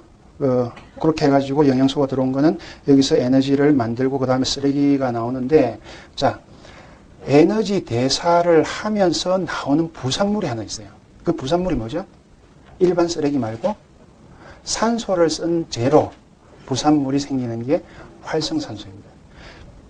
활성산소는 좋은 놈이에요, 나쁜 놈이에요? 예? 죽일 놈이에요? 자, 활성산소란 뭐냐? 활성산소는 산소가 본래 그 전자를 8개를 가지고 안정되어 있어야 되는데 전자를 하나를 잊어버려 가지고 불안정한 상태로 있는 걸 활성산소라고 이야기를 합니다. 근데 그 활성산소의 본래의 역할은 뭐냐면은 뭐라고 되어 있어요? 살균을 해주는 거예요. 그러니까 항상 태우고 난 제 주위에는 뭐가 많이 붙을 거 아니에요. 그죠? 그거를 죽이는 역할을 해줘요. 자, 여러분들 약국에 가서 소독약 주세요 해가지고 소독약 사본 적 있죠? 소독약 중에서 여러분들이 기억에 남는 게 뭐 있어요? 기억에 나는 게? 과산화수소, 옥시풀이라는 거 있죠? 그게 무슨 작용 해주는 거예요? 살균 작용하는 거죠? 그게 활성산소입니다. 그게 활성산소예요. 자, 그래서 활성산소가 여러분들이 그동안에 생각을 했던 죽일 놈이 아니고 우리 몸에는 반드시 있어야 되는 물질이에요. 반드시 있어야 되는 물질인데 그게 너무 많아졌을 때 몸에서 문제가 생기는 겁니다. 자, 우리 몸에서 활성산소를 무기로 삼아가지고 내 몸을 지키는 경찰이나 군인들이 있어요. 그게 뭐죠? 백혈구예요. 여러분들이 백혈구가 어떻게 세균들을 잡아먹고 하는지 그동안에는 별로 생각 안 해봤잖아요. 그죠? 백혈구는 무기가 2개예요. 하나는 활성산소. 이게 활성산소라는 총을 가지고 바이러스나 세균이나 곰팡이를 보면 싸가지고 죽여요. 죽이면은, 그 다음에는 가지고 있는 효소를 가지고 분해를 시켜버려요. 이해를 하시겠어요? 네. 자, 여기 활성산소의 부작용을 한번 보실래요?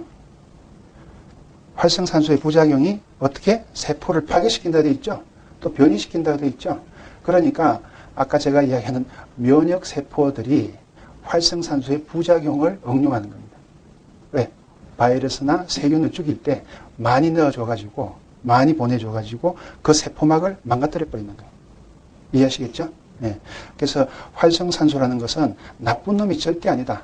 단지 우리 몸의 세포 주위에 있는 세균이나 바이러스나 곰팡이를 죽이는 역할을 해주는데 단지 이놈이 있어야 되는 양보다 너무 많아졌을 때는 이 자체가 세포막에 있는 물질에서 전자를 하나 뺏어가지고 빨리 자기가 안정되려고 세포막에 있는 전자를 뺐다 보니까 그 세포막은 어떻게 되겠어요? 불안정화되잖아요. 그 불안정화되다 보니까 누군가가 채워주질 않으면은 불안정된 상태로 있다가 결과적으로 세포가 변이가 되든지 세포가 죽어버리는 거예요. 이해하시겠죠? 자, 다시 한번 말씀드리면은 활성산소라는 것은 전자를 하나 잃어버린 불안정한 상태의 산소고 이거의 주작용은 살균작용이다. 부작용은 세포를 파괴를 시키고 변이를 시킨다. 그러면은 우리 몸속에서 활성산소가 너무 많이 생기는 걸 방지하는 시스템이 있을 거 아니에요. 그죠? 그 시스템을 보니까 항산화물질이라는 물질들이 있더라. 그 항산화물질은 활성산소를 다시 안정된 산소로 바꾸어주는 물질이 항산화물질이다. 그래서 보니까 활성산소가 일단 딱 튀어나오면은 우리 몸에서 수포옥사이드 디스뮤타제라는 SOD라는 성분이 있어요. 활성산소를 수포옥사이드라고 그러거든요. 그거를 분해시켜주는 항산화물 효소가 있는데 그 SOD가 작용을 하게 되면은 활성산소가 뭘로 바뀌느냐 하면은 과산화수소로 바뀝니다. 아까 제가 과산화수소도 뭐라 그랬어요? 활성산소라고 그랬죠. 그것도 많이 있으면 안 되잖아요. 그래서 그 과산화수소를 물과 정상적인 산소로 바꿔주는 효소가 여기 있는 카탈라제와 글루타치온 폴옥시다제라는 효소예요. 카탈라제와 글루타치온 폴옥시다제라는 효소가 과산화수소를 정상적인 물과 산소로 바꿔줍니다. 그래서 이놈들은요, SOD와 카탈라제나 글루타치온 폴옥시다제가 1대1로 항상 같이 있어야 돼. 왜? 하나가 많이 있으면 안 되잖아요. 그죠? 분해시켜줬는데 뒤에서 못 받으면 결과적으로 또 활성산소 그대로 있는 거니까. 그래서 항상 같이 있어야 된다. 그래서 활성산소를 제거하는 물질도 보니까 효소더라. 이해하시겠죠? 근데 요즘 보면은 뭐 항산화물질이라 해가지고 비타민 A, C, E, 셀레니움 이런 제제들이 상당히 많이 있어요. 약국에는 특히 많습니다. 약국에서 굉장히 많이 판매를 하고 있는데 여기 셀레늄이라는 미네랄이 아마 여러분들이 내년도 2006년도가 되면 굉장히 우리나라에 많이 보급이 될 거예요. 셀레늄이 들어있는 물 나왔죠. 셀레늄이 들어있는 우유도 나왔죠. 셀크라고. 그죠? 그 셀레늄이 우리 몸에서 항산화 역할이 굉장히 커요. 그런데 이놈이 반드시 글루타치온 폴옥시다제가 만들어지려고 그러면은 셀레늄이 있어야 돼요. 그 셀레늄이 글루타치온 폴옥시다제의 원료 물질입니다. 자, 여기 연세 많으신 우리 선배님들 같은 경우 옛날에 간장약 중에서 타치온이라는 약이 있었죠. 이해하세요? 그 타치온이라는 약이 글루타치온이에요. 그죠? 이게 그게 간장약이 아니고 무슨 약이요? 항산화제예요. 항산화 물질. 그런데 왜 그게 간장약으로 팔릴까? 간이란 데가 우리 몸에서 일을 가장 많이 하는 데잖아요. 가장 많이 하는 데다 보니까 활성산소가 가장 많이 생긴단 말이에요. 그죠? 많이 생기다 보니까 이 물질이 많이 있어야 돼. 근데 많이 없다 보니까 어떤 현상이 생기느냐. 간세포가 망가지고 간세포가 기능이 떨어지고 하는 현상이 생긴단 말이에요. 그래서 그거를 보완해 주는 게 글루타치온 폴옥시다제입니다. 이해하시겠죠? 그리고 이제 비타민 A, C, E는 어떤 역할을 해주느냐 하니까 여기 미토콘드리아에서 에너지가 만들어지는데 에너지가 만들어질 때 부산물로 활성산소, 프리레디칼이라는 게 생기는데 이놈들이 대부분은 미토콘드리아에서 해결이 되는데 미토콘드리아에서 해결될 양보다 훨씬 많이 나왔을 때는 이제 이 세포 바깥으로 빠져나오는데 빠져나왔을 때 이놈들이 자기가 안정되기 위해서 어디로 간다고요? 누군가 옆에 있는 놈 거를 전자를 뺏어야 돼요. 뺐는데 어디에 있는 전자를 뺐느냐? 세포막에 토코페롤이 있습니다. 비타민 E. 비타민 E가 가지고 있는 전자를 하나 뺐어요. 그러고 자기는 빨리 안정이 돼버려요. 안정이 되는데 비타민 E는 그러면 어떻게? 그 비타민 E가 전자를 하나 뺏겼기 때문에 세포막이 이제 서서히 불안정화 된단 말이에요. 그러면 그대로 놔두면 세포막이 망가져버려요. 그거를 교정해주는 물질이 뭐다? 비타민 C다. 그래서 비타민 C가 그렇게 많이 떠들고 많이 먹으라고 하는 이유가 머리끝부터 발끝까지 비타민 C는 수용성이죠. 수용성이잖아요. 그죠? 물이 있는 데는 다 비타민 C가 있단 말이에요. 그러니까 비타민 C의 양이 적어졌을 때는 세포막이 망가질 수 있는 경우가 많이 생깁니다. 그래서 사람들이 비타민 C만 먹어도 예전보다 컨디션이 훨씬 좋대? 이런 얘기 하시는 분들이 있거든요. 그럼 그분들의 몸 상태는 어떤 상태예요? 몸에서 활성산소가 굉장히 많이 발생된다고 보시면 돼요. 그런 사람들은 단순히 비타민 C만 먹어서는 안 됩니다. 이해하시겠죠? 그러면은 왜 비타민 E도 줘야 되느냐? 비타민 E를 듬뿍 줘야 세포막에 많이 갖다 줘야 그나마 활성산소 자체가 지지를, 아까 세포막은 지방이 지지를 하고 있잖아요. 리피드. 공격을 안 해요. 세포막을 지지를 공격해가지고 생기는 게 여러분들 연세 드신 분들 검은 버섯 있죠? 그게 그 반점이에요. 그게 여러분들이 여기 바깥에 생겨 있으신 분들은 약국에 가서 뭐라 그러냐면 약사님 이거 없애는 약 좀 주세요. 자, 여기에 생겨 있으면 여기만 있겠어요? 몸 안에도 있겠죠. 그러면은 이거 없애는 약은 결과적으로 몸 안에 게 제거가 돼야 이게 없어지는 거예요. 그죠? 그래서 되게 간장약을 복용하고 나니까 피부가 좋아지더라 하는 이유가 뭐냐면은 간에서부터 그런 독소 물질이 많이 생기기 때문에 간에서 독소를 원활하게 제거해줘가지고 몸 안을 깨끗하게 해주면은 마지막에는 세포에, 피부에 있는 그런 물질까지도 없애주도록 하는 그런 내용입니다. 면역기에 가장 중요한 게 백혈구예요. 백혈구인데, 백혈구는 어디에서 만들어져요? 백혈구는 어디에서 만들어져요? 뼈 속에서 만들어집니다. 골수에서 만들어져서 그게 성숙이 되기 위해서는 어디에 가서 성숙이 돼요? 치무수라는 가슴, 여러분 가슴샘이라는 게 있는데 여러분들 그 오목가슴 있죠? 그 사이에 흉선이라는 게 있어요. 그 흉선에 가서 백혈구로서 역할을 할 수 있도록 교육을 받아요. 거기 가서 교육을 받는데 거기 가서 교육받는 내용이 뭐냐? 우선 백혈구가 하는 역할이 뭐죠? 내 몸을 방어해 주는 역할을 하잖아요. 세균 잡아먹어야 되고 바이러스 잡아먹어야 되고 곰팡이 잡아먹어야 되고 그죠?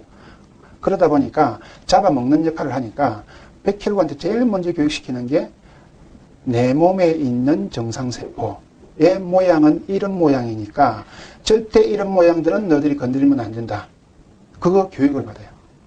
이해하시겠어요? 그러면은 백혈구가 지가 교육을 딱 받으니까 이쪽 편 여기 계신 분들 딱 보니까 이거 우리 아군이야. 근데 저쪽은 교육을 안 받았어. 그럼 어떻게? 적군으로 판단하겠죠. 그럼 저쪽의 사람들은 전부 다 활성산소를 싸가지고 죽여버려요. 그 교육을 거기서 받는단 말이에요. 그러면은 그 교육 받을 때 어떤 교육? 식별 교육을 받을 거 아니에요. 적군과 아군의 식별 교육을 받을 거 아니에요. 그죠? 거기서 적군과 아군의 식별 교육을 받을 때 그 식별의 태그, 딱지가 뭐냐? 여러분들이 그렇게 궁금해하는 글리코폼, 글리코 영양소, 당사슬. 우리 몸에는 세포한테 가면은 이런 안테나들이 있는데 이런 모양의 안테나는 우리 거고 그거 아닌 거는 전부 다 적군이야. 왜? 바이러스에도 그게 있어요. 곰팡이에도 있어요. 변이된 세포에도 있어요. 그럼 변이된 세포는 보니까 아군이 아니잖아. 죽여야 되잖아. 그죠? 그래서 그 교육 받는 게 흉선입니다. 그래서 그 교육을 받아가지고 나와서 이놈들이 어떤 놈은 마크로파지로, 어떤 놈은 과립구로, 어떤 놈은 임파구로 나눠져요. 나눠져가 역할하는데 여기서 대장은 마크로파지입니다. 우리 학교 다닐 때 그 사진 본 적 있죠? 아메바처럼 생겨가지고 뭐 이렇게 세균 잡아먹는 거. 이놈 마크로파지가 대표적으로 식균 작용을 한다고 배웠잖아요. 그죠? 자, 그래서 마크로파지는 대체적으로 식균 작용을 하는 역할을 하는데 과립구는 무슨 역할을 하느냐? 과립구는 이름 그대로 과립을 뿌리는 거예요. 적군을 만나면 무조건 과립부터 먼저 뿌려. 그 과립 속에 뭐가 들어있을까? 활성산소가 들어있습니다. 그래서 우리 몸에 1차적으로 세균이 뭔가 조그만 것들이 눈에 보이면은 가장 먼저 작용하는 게 과립구예요, 과립구. 그래서 과립구가 활성산소 뿌려가지고 죽여놓으면은 마크로파지가 가서 전장 처리. 그놈들을 축축축 먹어가지고 분해를 시켜가지고 싸그리 없애버려요. 그러면은 마크로파지가 분해시켜 없애려고 그러면 뭐가 많이 있어야 된다 그랬어요? 효소가 많이 있어야 된다 그랬잖아요. 그죠? 그래서 제가 절대 과식하지 말라 그랬죠. 마크로파지가 써야 될 효소를 갖다가 어디서 다 써버려서 입 기분 좋게 하느라고 많이 먹다 보니까 소화 쪽으로 다 시켜버린 거라. 그러다 보니까 그쪽에서 쓸 수 있는 게 적어진단 말이에요. 그러면은 분해를 시키고 싶어도 분해를 못 시켜. 자, 전장에서 시체가 썩는 대로 많이 있으면은 어떻게 돼요? 환경이 나빠지잖아요. 우리 몸도 똑 마찬가지. 그리고 임파구는 뭐냐? 여러분들이 뭐 암에 관련돼 가지고 가장 이야기를 많이 들었을 거예요. T셀, B셀 하는 거 이야기 들어보셨습니까? 뭐 킬러 T, 뭐 헬퍼 T 이런 얘기 들어봤죠. 임파구는요. 대표적으로 두 가지로 T셀이라는 것과 B셀이라는 걸로 나누는데 이놈들은 절대 자기가 먼저 전장에 투입이 안 돼요. 반드시 이놈들이 투입이 되려 그러면은 마크로파지가 적군을 한 놈을 잡아먹고 난 다음에 야, 적군의 모양이 이런 모습이다 하고 보여줘야 돼. 보여줘야 돼. 그거를 우리 학술적인 용어로 MHC라 그러거든요. 조직적 합성 항원이라는 어려운 말이 있는데 이렇게 보여줘요. 보여주면은 헬퍼 T라고 T셀에 연락병이 있어. 헬퍼 T, 도우미 T셀이 있어요. 그 도우미 T셀이 마크로파지 옆에 쭉 가가지고 보고 그 모양 그대로 복사를 해가지고 와.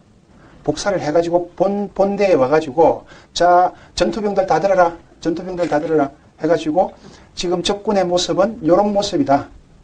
A라는 모습이다. A만 보이면은 다 죽여라. 하고 전투병들한테 그 모양을 보여주는 게 헬퍼티입니다. 그래서 여러분들이 킬러티라는 이야기는 전투병이라는 소리예요. 킬러티라는 건 전투병인데 그 전투병들이 그 모양을 보고 나가면은 무조건 그 모양만 만나면은 무조건 죽여버리는 거예요. 그러면은 우리 몸에서 전쟁을 다 하고 나면은 그 전투병들이 그 모양을 헬퍼티가 와서 보여주면 갑자기 숫자가 엄청나게 불어나버려요. 그 정식한다고 그러는데 그 정식을 해가지고 나가서 이제 싸움을 하는데 이렇게 많아진 전투병들이 우리가 승리를 했어요. 승리를 하면 많이 남아있을 거 아니에요. 그죠?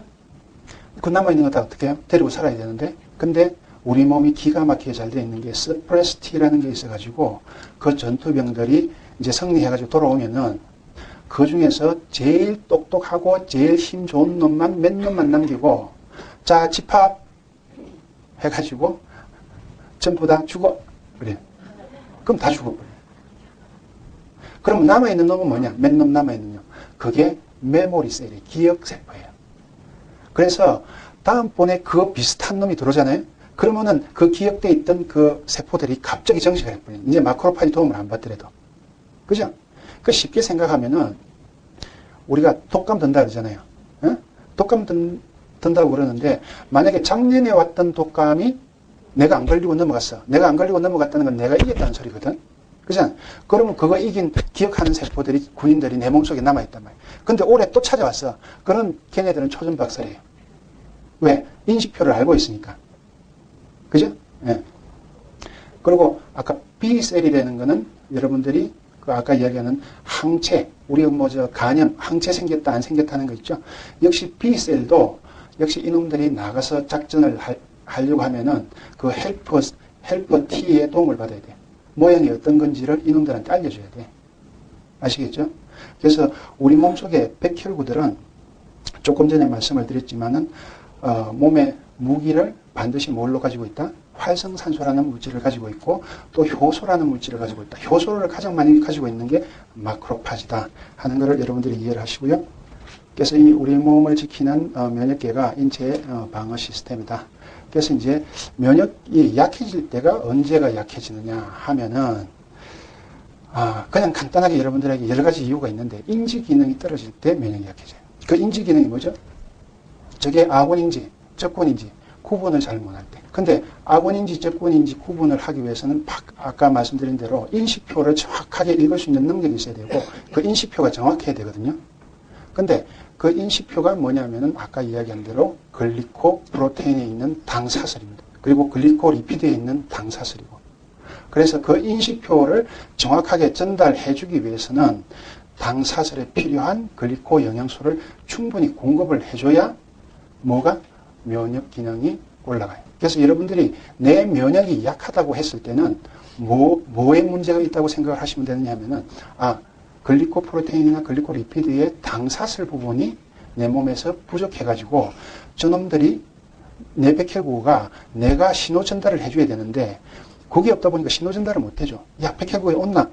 할 안테나가 있어야 되는데 그 안테나가 없어. 그거 못 오잖아요. 그럼 거꾸로 내가 잡아먹힌. 그래서 면역 기능을 높여주는데 그 인지 기능을 높여주는 물질이 글리코 누트리언트 영양소다 하는 걸 여러분들이 이해를 하시면 됩니다. 그래서 질병이 없이 내 몸이 건강하게 하기 위해서는 제일 먼저 뭐가 튼튼해야 돼요? 세포가 튼튼해야 돼요. 그 세포가 튼튼하기 위해서는 뭐가 튼튼해야 되냐? 세포막이 튼튼해야 됩니다. 글리코프로테인이 어디 있어요? 세포막에 있어요. 글리코리피드가 어디 있습니까? 세포막에 있습니다. 그 세포막, 그러니까 집으로 치면 집 울타리가 튼튼해야 질병이 없이 건강한 상태로 갈 수가 있다. 아까 제가 말씀드린 대로 그럼 그 에너지 대사의 부산물로 생기는 활성산소를 어떻게 해야 돼? 잘 제거해 줘야 되겠죠. 그죠? 항산화 물질이 잘 있어야 된다. 그래서 항산화 물질이 있어가지고 활성산소를 잘 제거해 주고 그 다음에 생리대사를 조절해주는 호르몬이 원활하게 있을 경우에 몸이 굉장히 건강해지겠구나. 그 다음에 내 몸의 대사 기능을 주관하는 효소가 많이 있을 경우에 몸이 건강해진다. 그 다음에 면역세포들이 잘 돌아다녔을 때 면역 기능이 강화가 됐을 때 몸이 건강해진다. 이거보다 더 중요한 게 뭐냐면 체온 유지가 굉장히 중요하다. 체온 유지가. 아시겠죠? 자, 제가 왜 이렇게 구분을 해놨냐면요. 세포막을 튼튼하게 해주는 제품이 뭐죠? 암브로토스입니다. 세포막에 있는 당사슬을 만들어주는 게 암브로토스이기 때문에 세포를 튼튼하게 해주는 제품은 암브로토스라고 이해를 하시면 되고요. 혹시 얼마 있다가 미국에서 암브로토스 플러스 레시틴이라는 물질이 들어있는 물질이 미국에서 지금 나오고 있거든요. 그 물질이 나오면 반드시 그걸로 대체해서 써보셔도 돼요. 그게 훨씬 아마 제가 보기에는 효과는 더 괜찮을 것 같아요. 그리고 활성산소를 제거해주는 물질이 항산화 물질이죠. 우리 제품 중에서 AO, B가 항산화 물질이 많이 들어있는 겁니다. 그거는 당사슬을 만드는 암브로토스 플러스 활성산소를 제거해주는 항산화 물질이 같이 들어있어요. 그 다음에 세 번째, 호르몬 기능 강화가 돼야 건강해진다. 우리 제품 외에는 어떤 거죠? 플러스인데 미국에서 나오는 제품은 디스코리아라 그래가지고 마 복합제라는 물질이 들어있어요. 여러분들 산마 아시잖아요. 마, 이 점액질 많은 거. 점액이 많다는 것은 그 속에 뭐가 많다는 소리예요? 복합당질이 많다는 소리입니다. 글리코폼이 많다고 보시면 돼요. 근데 그 마가 우리 몸에서 호르몬 기능을 강화시켜주는 물질인데 우리나라에서는 뭘로 대체되어 있어요? 인삼으로 대체되어 있어요. 근데 그 플러스라는 제품 속에 인삼 말고 대두단백에서 추출되어 있는 여러분들 뭐 갱년기에 많이 쓴다는 이소플라본들이 있죠? 그런 물질이 많이 들어있는데 C에 대한 개념은요. 여러분들이 머릿속에 체온 유지까지 같이 생각하시면 돼요. 그러니까 어떻게 보면은 미국 제품보다는 더 좋을 수가 있어. 그죠? C의 개념을 가지고 있기 때문에, 체온 유지의 개념을 가지고 있기 때문에 미국 제품보다 더 좋을 수